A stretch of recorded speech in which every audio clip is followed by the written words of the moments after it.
Alat yang kita butuhkan yang pertama ada gelas beker atau beker gelas, gelas ukur 100 ml, dan stopwatch. Kemudian ada bahan-bahan yang kita butuhkan. Yang pertama ada Na2S2O3 0,1 m, ada N2S2O3 0,2 m, ada N2S2O3 0,3 m. Kemudian bahan yang kedua ada HCI 0,1 m, ada HCI 0,2 m, dan HCI 0,3 m. Pertama yang kita lakukan adalah memberi tanda silang di kertas perkamen. Kemudian kita menuang Na2S2O3 0,1 m ke dalam gelas beker. Kemudian kita mengukur N2S2O3 0,1 m menggunakan gelas ukur sebanyak 25 ml. Tuang HCI 0,1 m ke dalam gelas beker. Kemudian kita mengukur HCI 0,1 m menggunakan gelas ukur sebanyak 25 ml. Kita akan melakukan percobaan yang pertama, yaitu letakkan gelas beker yang berisi HCI 0,1 m di atas kertas yang sudah diberi tanda silang, kemudian campurkan dengan N2S2O3 0,1 m, kemudian nyalakan stopwatch. Kemudian kita tunggu sampai tanda X yang ada di kertas perkamen tersebut hilang. Setelah tandanya hilang, matikan stopwatch dan tulis hasilnya. Menuang Na2S2O3 0,1 m ke dalam gelas beker. Kemudian kita mengukur N2S2O3 0,1 m menggunakan gelas ukur sebanyak 25 ml. Tuang HCI 0,2 m ke dalam gelas beker. Lalu ukur HCI 0,2 m menggunakan gelas ukur sebanyak 25 ml.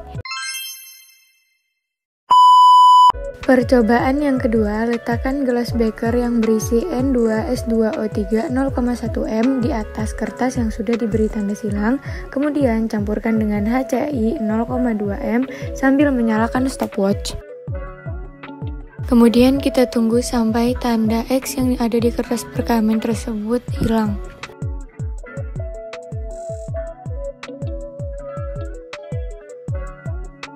Jika tanda silangnya sudah benar-benar hilang, matikan stopwatch lalu catat hasilnya.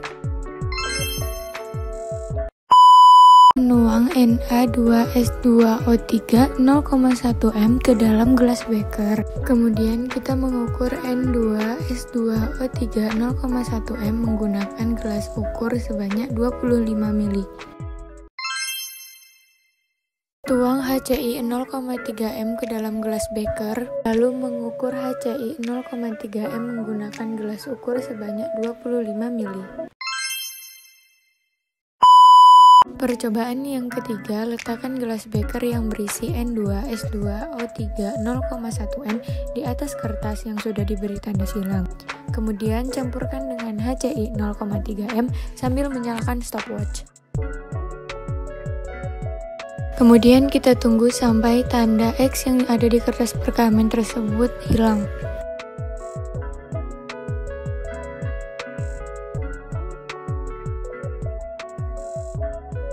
Jika tanda silangnya sudah benar-benar hilang, matikan stopwatch lalu catat hasilnya. Tuang N2S2O3 0,2 m ke dalam gelas beker. Lalu ukur N2S2O3 0,2 m menggunakan gelas ukur sebanyak 25 ml. Tuang HCI 0,1 m ke dalam gelas beker. Kemudian kita mengukur HCI 0,1 m menggunakan gelas ukur sebanyak 25 ml.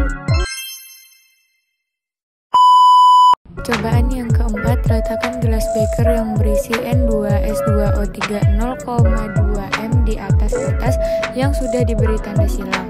Kemudian campurkan dengan HCI 0,1 m sambil menyalakan stopwatch. Kemudian kita tunggu sampai tanda X yang ada di kertas perkamen tersebut hilang.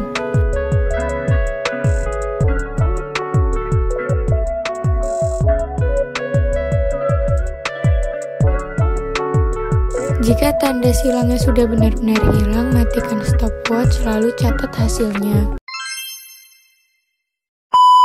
Tuang N2S2O3 0,3 m ke dalam gelas beker. Lalu ukur N2S2O3 0,3 m menggunakan gelas ukur sebanyak 25 ml.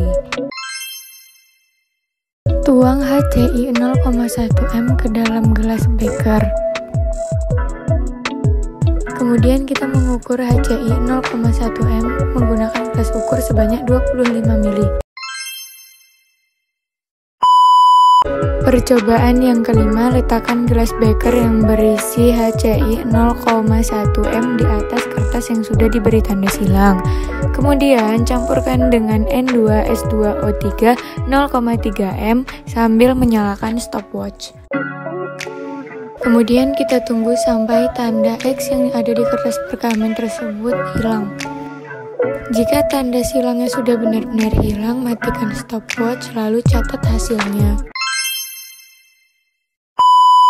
Pembahasan. Setelah kita mencatat waktu kelima percobaan tersebut, kita menghitung F1 menggunakan rumus delta HCl per T, kemudian mendapatkan hasil 0,001 m per sekon. Kita juga menghitung F2-nya menggunakan rumus delta HCl per T, kemudian mendapatkan hasil 0,004 m per sekon. Setelah mengetahui hasil V1 dan V2-nya, kita kemudian menghitung order reaksinya menggunakan rumus K konsentrasi A pangkat X dikali konsentrasi B pangkat Y per K konsentrasi A pangkat X dikali konsentrasi B pangkat Y. Kemudian mendapatkan hasil Y sama dengan 2. Ini grafik dari percobaan 1 dan 2. Lalu kita menghitung V1 dan V4 sama seperti tadi, lalu menemukan hasil X sama dengan 1.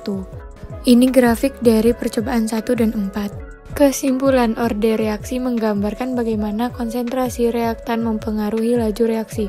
Order reaksi dapat bersifat 0, 1, atau 2, tergantung pada bagaimana perubahan konsentrasi mempengaruhi laju reaksi. Sebagaimana dari hasil perhitungan praktikum kami dapat disimpulkan.